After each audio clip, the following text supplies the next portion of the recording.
विधानसभा की सभी सीटों पर शंकराचार्य लड़ाएंगे निर्दल गौ भक्त प्रत्याशी। संजय वर्मा। नवादा। जगतगुरु शंकराचार्य स्वामी अविमुक्तेश्वरानंद सरस्वती जी ने बिहार में सनातनी राजनीति का किया शंखनाद। निकाली गौ मतदाता संकल्प यात्रा। बिहार में सभी विधानसभा क्षेत्रों लड़ाएंगे प्रत्याशी। गौ भक्त लड़ेंगे विधानसभा चुनाव। शंकराचार्य गौ भक्तों का करेंगे चुनाव प्रचार। सनातनी हिंदुओं से करेंगे गौ माता को राष्ट्र माता घोषित कराने के लिए गौ भक्तों के लिए मतदान की अपील। एक सभा को संबोधित करते हुए स्वामी अविमुक्तेश्वरानंद सरस्वती महाराज जी ने कहा कि सनातन धर्म की रक्षा तभी संभव है जब हम गौ माता का संरक्षण करेंगे।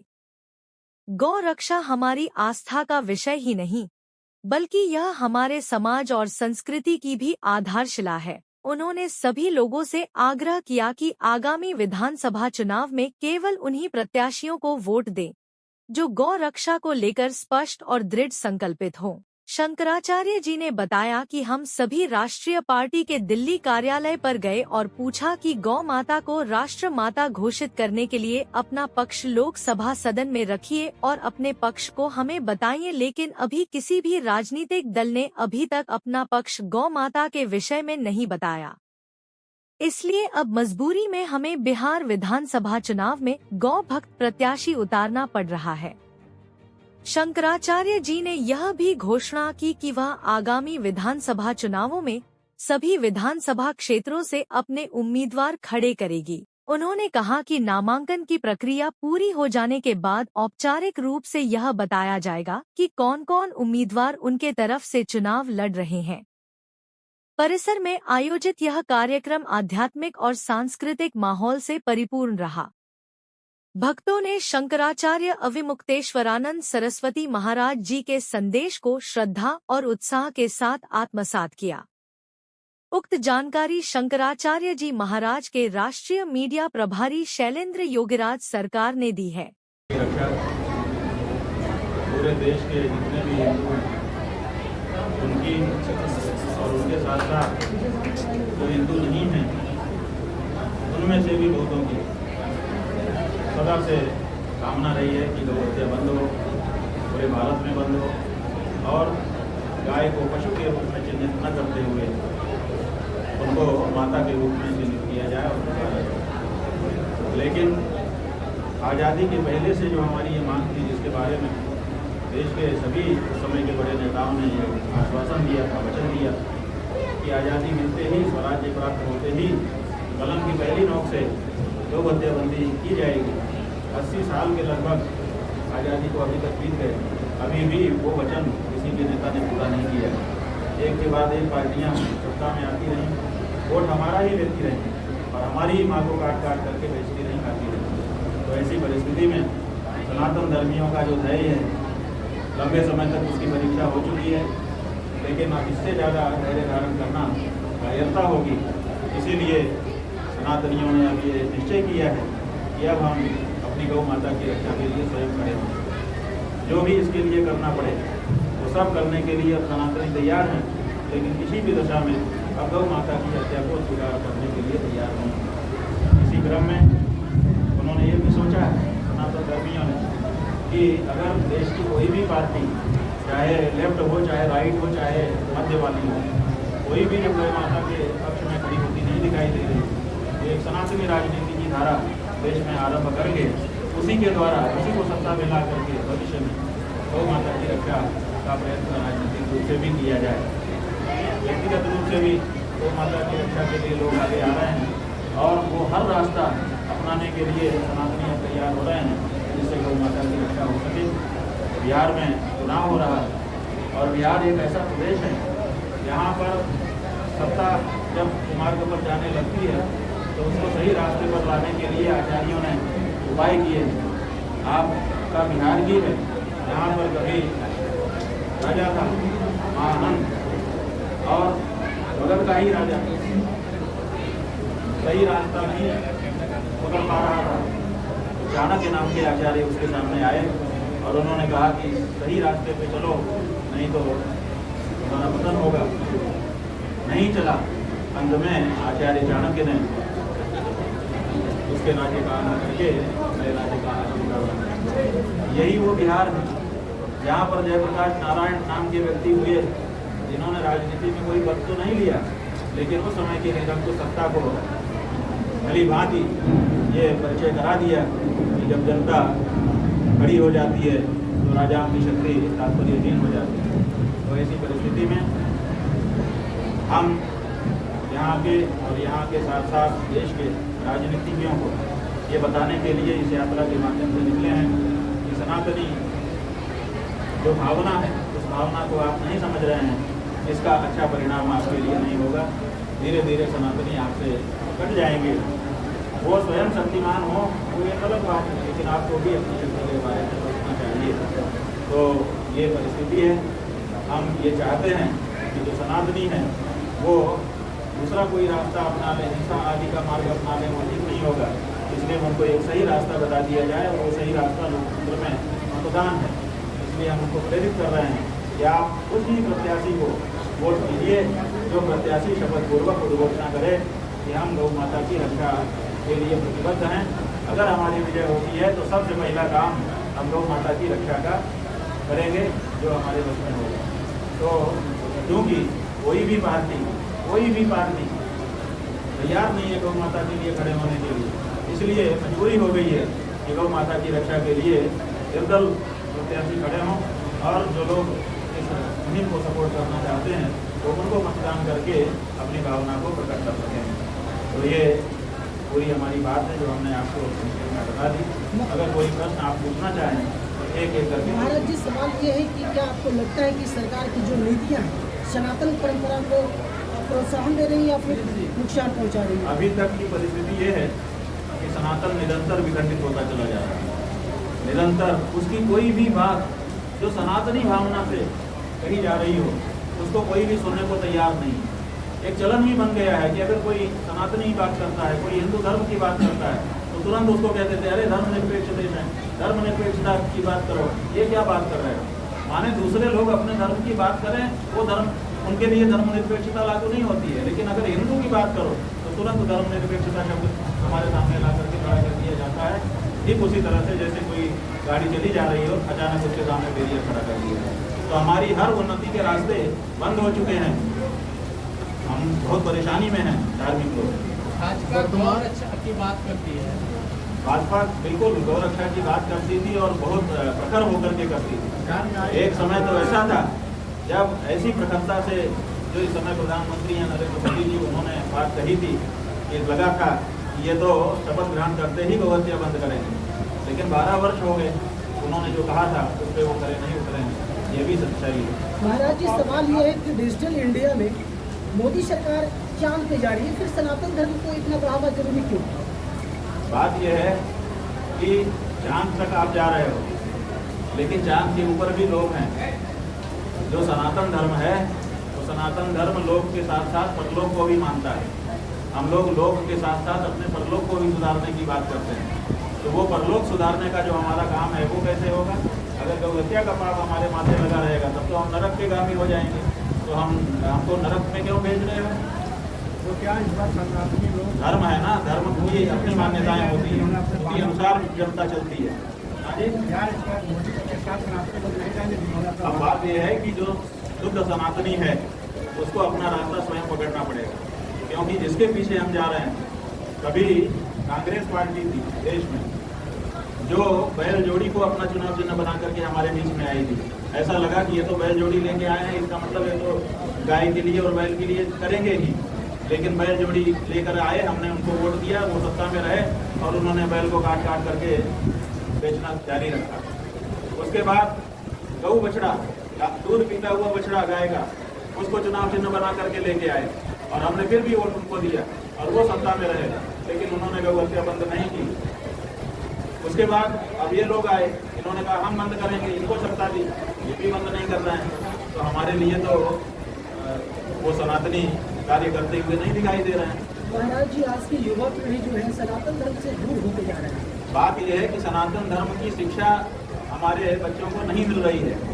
आपका जो संविधान लागू किया गया उसमें धारा 30 लागू कर दी गई है। उस धारा 30 में साफ साफ लिखा हुआ है कि जो अल्पसंख्यक है, माने यहूदी है, पारसी है, ईसाई है, मुसलमान है, वो अपने बच्चों को धर्म की शिक्षा दे सकता है। नमाज कैसे पढ़ी जाए, हाथ कैसे किया जाए, कैसे उठा जाए, कैसे बैठा जाए, वो बता सकता है। प्रेयर के लिए कैसे कैसे हाथ इधर करेंगे उधर करेंगे वो बता सकता है स्कूल में। लेकिन आचमन कैसे की जाए, प्राणायाम कैसे किया जाए, हम नहीं बता सकते। हमारे ऊपर बहुसंख्यक जनता के ऊपर धारा 30 रोक लगा देती है और इसी कारण हमारे बच्चों को धर्म की शिक्षा ही नहीं मिल रही है। और जब धर्म की शिक्षा ही नहीं मिल रही है तो हमारा बच्चा अपने धर्म को कैसे जानेगा? और जब नहीं जानेगा कोई तो फिर वो तो पीछे हो ही जाएगा। तो हमारे साथ ये साजिश हुई है कि हमें अपना ग्रंथ पढ़ने नहीं दिए जा रहे हैं। हमारी जो भाषा थी मूल रूप से संस्कृत, वो संस्कृत भाषा को पीछे कर दिया गया। तो हम न तो अपनी भाषा जान पा रहे हैं और न तो अपने ग्रंथ पढ़ पा रहे हैं, न अपने पूर्वजों के। हमारा काम नहीं है कि हम उम्मीदवार खड़ा करें, हमारा काम नहीं है कि हम वोट मांगे। लेकिन समस्या ये है कि गाय के लिए जो संकल्प ले लेगा, जैसे हम किन्हीं को संकल्प करा दें कि हाँ हम गाय के प्रत्याशी को वोट देंगे और कोई प्रत्याशी ही नहीं है क्योंकि कोई पार्टी मानने को तैयार नहीं है, तो ऐसे में वो ये वोट किसको देंगे? तो इनका वोट ही नहीं पड़ पाएगा। तो इसलिए हमको मजबूरी हो गई है कि हम हर विधानसभा में एक व्यक्ति खड़ा करें जो गाय के नाम पर हो, ताकि जो लोग संकल्पित हो रहे हैं वो उसको वोट दे सकें और चुनाव के बाद वो वोट गिने जाएं कि इतने वोट गाय के लिए गिरे। ये हमारी मजबूरी है, ये इच्छा नहीं है। एक सवाल है, अरे लोग खड़े हो रहे हैं, निर्दल खड़े हो रहे हैं, उसी में से जो व्यक्ति शपथ पूर्वक हमारे पास शपथ पत्र लाएगा कि हम हैं गाय के लिए, हम उसको घोषित कर देंगे। ऐसी क्या बात है? बाबा एक सवाल है हाँ, कि बहुत सारे मठ मंदिर हैं जहाँ से सनातन आस्था जुड़ा हुआ है और कहा जाता है कि वो तमाम मतलब जो धर्मस्थल है वो सैकड़ों हजारों करोड़ की आमदनी का है। तो उसकी क्या भूमिका आप देखते हैं फिलहाल वर्तमान दौर में, जबकि सनातन या गौ हत्या लगातार जारी है, सनातन धर्म खतरे में है, इसका प्रचार प्रसार नहीं हो पा रहा है, खास करके कमजोर दलित आदिवासी तबके में बहुत सारा मतलब अन्य धर्म के संगठन जो से सक्रिय हैं, इसके प्रति क्या होनी चाहिए इन सारी? देखिए, आपको हम बताना चाहेंगे कि ये बात बिल्कुल सही है कि हिंदू धर्म में बहुत ऐसे मठ हैं, बहुत ऐसे मंदिर हैं जिनके पास पर्याप्त आमदनी होती है। लेकिन आपको इसी के साथ ये भी पता होना चाहिए कि जो हमारे आमदनी वाले मठ मंदिर हैं उनको सरकार ने अधिग्रहण कर रखा है। लाखों हमारे मठ मंदिरों को सरकार ने अधिग्रहित कर लिया। सरकार वहाँ जो चढ़ोतरी आती है उसको उठाती है और वही अपने यहाँ ले जाती है। और आपको बताना चाहेंगे कि उस आमदनी को हिंदुओं के वेलफेयर के लिए नहीं खर्च किया जाता है। वो आमदनी भी जो मंदिर की चढ़ोतरी है उसको भी मुसलमानों ईसाइयों के खर्च के लिए दिया जाता है, उनके वेलफेयर के लिए दिया जाता है। अभी तमिलनाडु की कोर्ट ने, हाई कोर्ट ने अभी एक फैसला दिया है कि भाई मंदिर की आमदनी को आप जो है दूसरे संप्रदाय के लिए क्यों खर्च करते हो। अभी वहाँ पर उन्होंने तो बहुत अच्छा फैसला दे दिया, पहली बार ये फैसला हाई कोर्ट ने दिया है, तमिलनाडु के हाई कोर्ट। अब सुप्रीम कोर्ट में उसको चुनौती दी जा रही है। तो हमारे आमदनी के जो स्थान है वो हमारे हाथ में नहीं है, उन पर भी सरकार बैठ गई। आज पूरे भारत में एक सरकार की बात नहीं कर रहे हैं, जितनी भी सरकारें बनी हैं सब ने केवल हिंदू धर्म स्थानों पर कब्जा जमाया है। एक मस्जिद पर आज तक कोई सरकार नहीं गई है, एक गिरजाघर पर कोई नहीं गई है। तो जब आप दूसरे धर्म के किसी एक स्थान पर भी कब्जा नहीं किए हो तो हिंदुओं के लाखों स्थानों पर क्यों कब्जा करके बैठ गए हो? इसका मतलब है कि हिंदुओं को कमजोर करना ही आपका एकमात्र लक्ष्य है। अब हिंदू बहुत कमजोर हो चुका, अब हम इससे ज़्यादा कमजोर नहीं होना चाहेंगे। अब हम अपने बल को समेट करके स्वयं शक्तिमान होना चाहेंगे ताकि राजनीतिक रूप से भी हमारा संरक्षण बना रहे। स्पष्ट संदेश क्या देना चाहते हैं? अगर हम स्पष्ट संदेश यही देना चाहते हैं कि हर सनातनी को कि आप अपनी सनातनी राजनीति को आगे लेकर के आइए और देश में राजनीतिक विंग भी सनातनियों का होना चाहिए, क्योंकि देश सनातनियों का है और सनातनी की ही राजनीति यहाँ नहीं है। आप देखिए, यहाँ रूस की राजनीति भी है, यहाँ चाइना की भी राजनीति है, यहाँ पे अमेरिका की भी राजनीति है, यहाँ पर ब्रिटिशर्स की भी राजनीति है जो पार्टी बना करके यहाँ राजनीति कर रही है। यहाँ पर भारत की जो मूल धार्मिक राजधर्म की राजनीति है वो राजनीति पार्टी ही नहीं है और ना वो राजनीति कोई कर रहा है। आखिर क्या कारण हो सकता है कि भारत में भारत की ही राजनीति नहीं है, बाकी सब कुछ है। तो जब हम स्वदेशी की बात कर रहे हैं तो राजनीतिक विचारधारा भी हमारी स्वदेशी होनी चाहिए और वो भी देश में होनी चाहिए। ये हमारा प्यार है। कुल मिलाकर हिंदू राष्ट्र घोषित होना चाहिए। हाँ, हिंदू राष्ट्र घोषित होना। बात यह है कि हिंदू राष्ट्र घोषित होने से काम नहीं बनेगा, पहले हमको सच्चा हिंदू बनना पड़ेगा। अगर हम सच्चे हिंदू होंगे तो हमारा राष्ट्र हिंदू राष्ट्र हो जाएगा। अभी देखिए बहुमत में हम हैं, लेकिन हिंदू राष्ट्र नहीं हो पा रहा है। क्यों? क्योंकि हम असल हिंदू नहीं है। हमारा जो नेतृत्व है वो असल हिंदू का काम नहीं कर पा रहा है। इसीलिए सच्चे हिंदुओं को नेतृत्व संभालना होगा। हत्या रोकने के लिए पहले गौ रक्षा करनी जरूरी है, और गौ रक्षा भाई देखिए, गौ रक्षा एक अलग वस्तु है और गौ सेवा एक अलग वस्तु है। दोनों में अंतर है। कानून जो काम करता है वो व्यक्ति नहीं कर सकता, और व्यक्ति जो काम कर सकता है वो कानून नहीं कर सकता। इसलिए रक्षा तो कानून से होगी, और जो सेवा का काम है वो हमारा है, वो हम बिल्कुल करेंगे। इसीलिए हम सरकार से सेवा के लिए कुछ नहीं मांग रहे हैं। हम केवल कह रहे हैं कि जो पशु की सूची में रखा है, हमारे वेद में, हमारे शास्त्र में, हमारे पुराण में, हमारे इतिहास ग्रंथों में, हमारी परंपरा में गाय को कभी पशु नहीं माना गया, तो आपने उसको पशु सूची में क्यों रख दिया है? ये बड़ा प्रश्न है। तो पशु सूची से तो सरकार ही हटाएगी। इसी बात को मैं कहना चाह रहा था कि सत्ता प्राप्त करने के लिए बहुमत चाहिए होता है। बहुमत तभी ठीक है, बहुमत है हमारा, लेकिन हम चूंकि लड़ते नहीं हैं, हम राजनीति में है ही नहीं है। जो सच्चा सनातनी है वो राजनीति से दूर है कि कहाँ पचड़े में पड़ेंगे। उसको उसके दिमाग में पचड़ा बना दिया गया है, लेकिन वो पचड़ा हमारे धर्म को, हमारी माँ को काट काट के बेच रहा है। बताइए, हमारे होते हुए हमारा ही वोट लेकर के। तो ये सच्चाई जानने के बाद आखिर हम उसको पचड़ा कैसे मानेंगे? अगर वो पचड़ा है तो हम उस पचड़े में जा करके खड़े होना चाहेंगे और अपनी माँ की रक्षा करना चाहेंगे। और हमारी माँ भारत माता है, हमारी माँ हमारी भारतीय संस्कृति है, हमारी माँ हमारी गौ माता है। ये सब की रक्षा तभी हो सकती है जब राजनीति में भी सनातनी विचारधारा का प्रतिनिधित्व हो। वोट लेने वाले नेताओं को क्या संदेश देना चाहेंगे? नेताओं को क्या संदेश दें? नेताओं को ही संदेश देते देते तो 80 साल गुजर गए हमारे। नेताओं ने कौन सा हमारा संदेश किया बताइए? क्या अब ऐसा सारे संत महात्मा, कोई ये नहीं कह सकता। एक बाइट ला दो किसी संत महात्मा की जो कहे कि हाँ गौ हत्या सही है, होनी चाहिए। कोई बोला आज तक? कोई नहीं बोल सकता है। इसलिए साहब की एक बात है कि गौ हत्या बंद होनी चाहिए। पूरा देश कह रहा है कि केंद्र सरकार को जवाब क्यों नहीं बना पा रहा? भाई केंद्र सरकार जो है वो महात्माओं को क्या समझती है? महात्माओं को अपना कार्यकर्ता समझने लग गई है। अब वहाँ पे धर्माचार्य, सीधे पार्टी का नेता ही धर्माचार्य है। वहाँ तो धर्माचार्यों की कोई पूछ नहीं। वो पिछलगू हैं, डरे हुए या स्वभाव के बस सज्जन होने के कारण पीछे पीछे लगे हुए हैं कि भाई ठीक है करेंगे, आशा करते हैं। आशा का भी तो कोई समय सीमा होती है। देश में जितने भूजल खाने चल रहे हैं वो तो सभी नेताओं के संरक्षण में चल रहे हैं। जी बिल्कुल, नेताओं के औपचारिक और अनौपचारिक दोनों तरह का संरक्षण उनको प्राप्त है। औपचारिक संरक्षण ये है कि उनको लाइसेंस मिला हुआ है, औपचारिक संरक्षण ये है कि उनको सब्सिडी मिली हुई है, और अनौपचारिक संरक्षण ये है कि उनको हर तरफ से उनके यहाँ काटने के लिए हमारी माँ को ले देने की छूट मिलती है।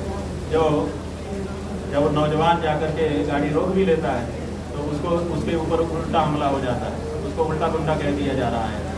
जब भारत का प्रधानमंत्री ही गौरक्षकों को गुंडा कह देगा तो थानेदार क्या करेगा? वो तो कहेगा कि भाई जब प्रधानमंत्री गुंडा कह रहे हैं तो तुम हो गुंडा। तो ऐसी परिस्थिति हो रही है। ये खुलेआम संरक्षण हो रहा है, औपचारिक भी अनौपचारिक भी।